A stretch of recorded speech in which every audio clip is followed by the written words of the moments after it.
Okay, moving on. Page 40. The confusion that plagued me since that summer wasn't just about sex. It was about identity. I wasn't just broken. I was being shaped by these encounters, and the enemy was trying to make me think that this was who I was.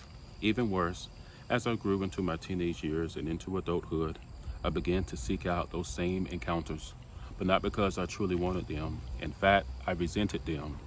What I really wanted, the one thing I craved the most, was to be hugged. I wanted a man to hug me. I wanted to feel secure, embraced, safe. I didn't know it, but looking back, I remember ever since then always wanting and feeling like I need a man to hug me. Weird, right?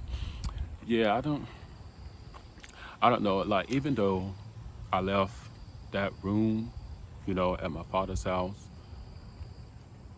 I've always, for a long time, I've always felt like I was still that boy, in that room, that little boy needing the love, a hug, and the affection of his father. And that's what I was looking for in my escapades, in my sexual encounters, whatever you want to call it.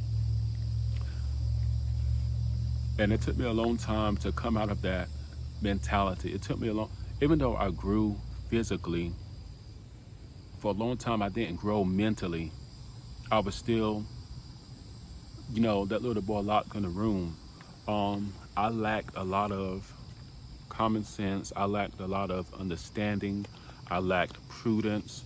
I lacked a lot of discernment, unbeknownst to me, because I had a lot of unresolved issues going on the inside of me.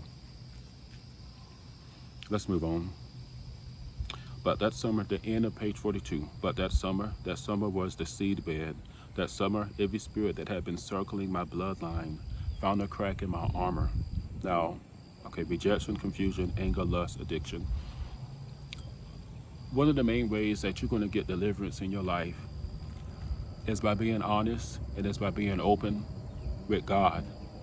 God knows everything, so nothing goes without his knowledge. Nothing goes without his knowing.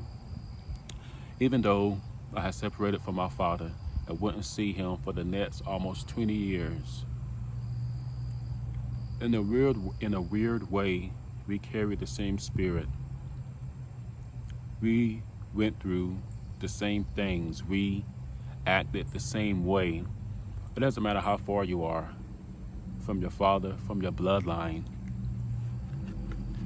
Some part of you, some part of your soul, some part of your psyche, some part of your personality is going to carry your parents' DNA. It's going to carry the same spirit, the same personality, the same dealings that your parents dealt with.